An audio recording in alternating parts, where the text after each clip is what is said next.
السلام علیکم ورحمۃ اللہ وبرکاتہ۔ ویب سیریز آفٹر کربلا کی آج 7واں ایپیسوڈ ہے۔ لاسٹ ایپیسوڈ میں ہم نے یزیدیوں کے مکہ مکرمہ پر حملہ کرنے، پھر آگے جو واقعات انفولڈ ہوئے وہ ہم نے سنے تھے۔ آج کی ایپیسوڈ میں ہم میدان کربلا میں امام علی مقام امام حسین رضی اللہ تعالیٰ عنہ اور آپ کے رفقا کے ساتھ ظلم و ستم کرنے والے یزیدیوں کے عبرتناک انجام کے بارے میں جانیں گے۔ ناظرین، امام علی مقام امام حسین رضی اللہ تعالیٰ عنہ کی شہادت کے بعد یزید، عبید اللہ بن زیاد اور عمر بن سعد کے دماغوں میں یہ چل رہا تھا کہ اب ہم بڑی بڑی سلطنتوں کے مالک ہوں گے، عالم اسلام پر ہماری حکومت ہوگی، ہر جگہ ہمارا حکم چلے گا، اور ان کی اسی حکومت کی لالچ نے انہیں تاریخ کے بدترین ظلم پر ابھارا تھا۔ ان کے مائنڈ میں یہ تھا کہ صرف امام علی مقام کی شخصیت ہی ان کے گول کو اچیو کرنے میں ان کے لیے سب سے بڑی رکاوٹ تھی۔ اب یہ بیریئر ہٹ چکا ہے تو اب زمین پر ان کی حکومت ہوگی اور لمبے پیریڈز تک یہ سکون سے حکومت کرتے رہیں گے۔ مگر انہیں معلوم نہیں تھا کہ شہدائے کربلا کی قربانیاں ضرور رنگ لائیں گی اور ان کے ظلم کی عمارتوں پر بنائی گئی سلطنتوں کے پرزے اڑ جائیں گے، اور ایک ایک شخص جو قتل امام میں شریک ہوا وہ طرح طرح کی تکلیف میں مبتلا ہو کر ہلاک ہوگا۔ یہ نہیں جانتے تھے کہ ان پر بھی کچھ لوگ مسلط کیے جائیں گے جو ان کے جسموں کو اپنے گھوڑے سے روندیں گے، ان کی جماعتوں کی کثرت ان کے کسی کام نہ آئے گی، کیسی کیسی سزائیں انہیں دی جائیں گی، سولیوں پر چڑھایا جائے گا، ان کی لاشوں کو بھی لوگ ناپسند کریں گے، دنیا میں ہر شخص ان پر ملامت کرے گا، لعنت بھیجے گا، ان کی ہلاکت دنیا کے لیے عبرت کا سامان بنے گی اور انہیں اپنی جان بچانی مشکل ہو جائے گی۔ ناظرین، یزید کے عبرتناک انجام کے بارے میں تو ہم نے سن ہی لیا تھا کہ وہ پیٹ کے درد اور انٹسٹائن کے زخموں کی وجہ سے شدید تکلیف اور اذیت کی حالت میں ہلاک ہوا تھا، اور مرنے کے بعد اس کی باڈی میں انتہائی غلیظ قسم کی بدبو پڑ گئی تھی۔ تاریخ کی کتابوں سے یہ بھی پتہ چلتا ہے کہ بنو عباس کے زمانے میں جب یزید کی قبر کھودی گئی تو اس کی ہڈیاں جل کر بلیک ہو گئی تھیں۔ آج کی 7واں ایپیسوڈ اور کل کی 8واں ایپیسوڈ، اس ایپیسوڈز میں ہم ان دیگر افراد کے انجام کے بارے میں سنیں گے جو قتل امام میں شریک ہوئے۔ چنانچہ ناظرین، یزیدیوں کی باقاعدہ ہلاکتوں کا سلسلہ سن 65 ہجری میں عبد الملک کے دور سے ہوا، جب کوفہ میں یہ اعلان کیا گیا کہ جن بدبختوں نے نواس رسول امام حسین رضی اللہ تعالیٰ اور ان کی اولاد اور دیگر عزیز و اقارب اور رفقا و احباب پر کربلا میں ظلم کیے ہیں اور ان کو بے دردی کے ساتھ شہید کیا ہے، اب وہ اس کی سزا کے لیے تیار ہو جائیں۔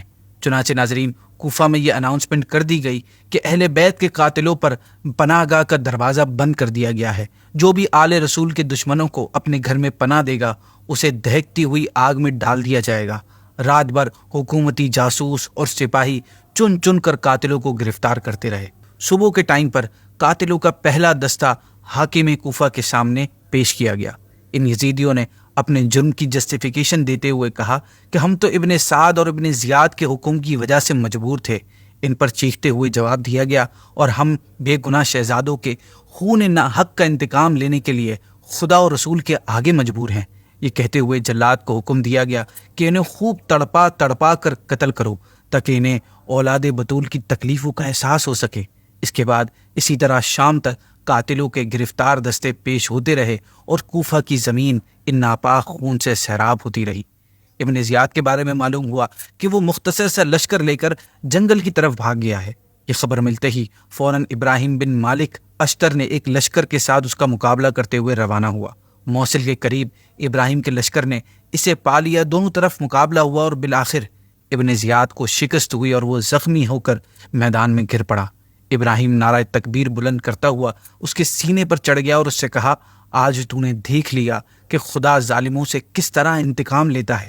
یہ کہہ کر اس نے اپنا خنجر نکالا اور اس کے سینے سے آر پار کر دیا۔ تڑپ تڑپ کر جب اس کی لاش ٹھنڈی ہو گئی تو اس کا سر کاٹ کر حاکم کے سامنے پیش کیا گیا۔ دارالامارات کوفہ کو آراستہ یعنی سجایا گیا اور اہل کوفہ کو جمع کر کے ابن زیاد کا سر اسی جگہ رکھوایا گیا جس جگہ اس ظالم نے امام حسین امام علی مقام کا سر مبارک رکھا تھا۔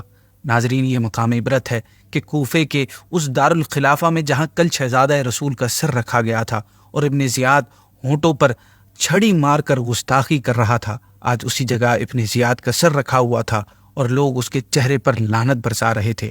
کوفہ والوں سے کہا گیا، اے اہل کوفہ، دیکھ لو امام حسین کے خون ناحق نے ابن زیاد کو نہ چھوڑا۔ آج اس نامراد کا سر اس ذلت و رسوائی کے ساتھ یہاں رکھا ہوا ہے۔ 6 سال ہوئے ہیں، وہی تاریخ ہے، وہی جگہ ہے۔ خداوند عالم نے اس مغرور فرعون کو ایسی ذلت و رسوائی کے ساتھ ہلاک کیا کہ اسی کوفہ اور اسی دارالامارات میں اس بے دین کے قتل پر جشن منایا جا رہا ہے۔ حدیث شریف میں آتا ہے، ترمذی کی حدیث ہے، کہ جس وقت ابن زیاد اور اس کے سرداروں کے سر رکھے گئے تو کہیں سے ایک بہت بڑا سانپ ظاہر ہوا، جس کی ہیبت سے وہاں موجود تمام لوگ ڈر گئے۔ وہ سانپ تمام سروں پر پھرا، جب ابن زیاد کے سر کے پاس آیا تو اس کے نتھنے میں گھس گیا اور پھر تھوڑی دیر ٹھہر کر اس کے منہ سے نکلا۔ اس طرح 3 بار اس سانپ نے سر کے اندر داخل ہوا اور پھر غائب ہو گیا۔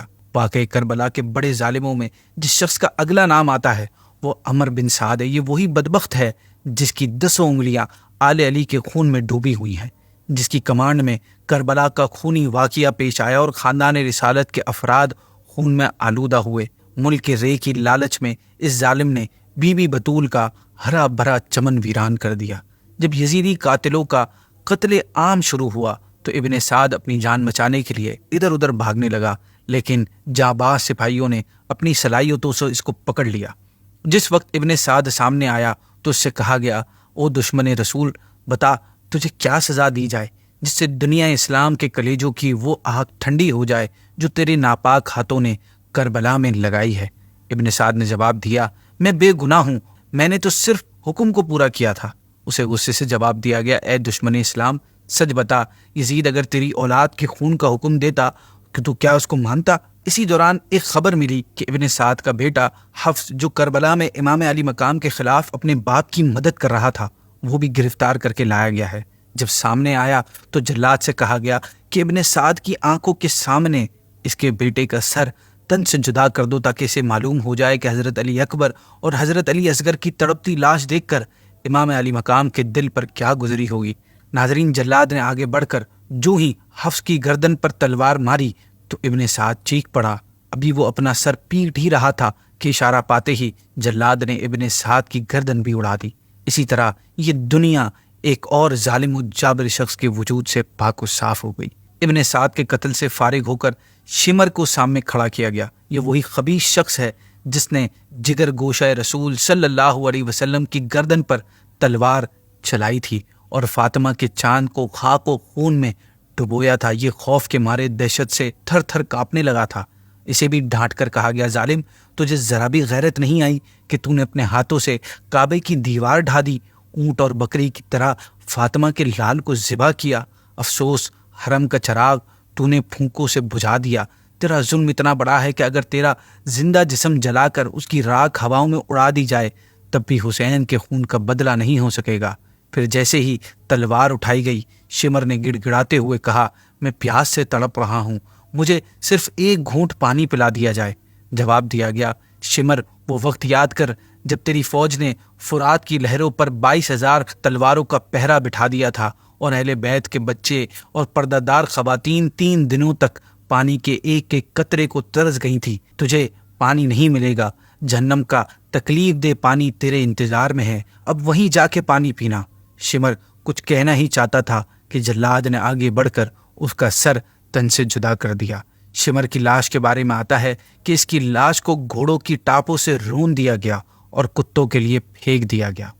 کربلا کے واقعے میں جن بڑے بدبختوں کا نام آتا ہے اس میں ایک خولی بن یزید تھا۔ یہ وہ ظالم اور بے رحم انسان ہے جس نے سبط رسول کے کلیجے میں برچھا مارا تھا اور سر کو نیزے پہ چڑھا کر خوشی میں ناچتا تھا۔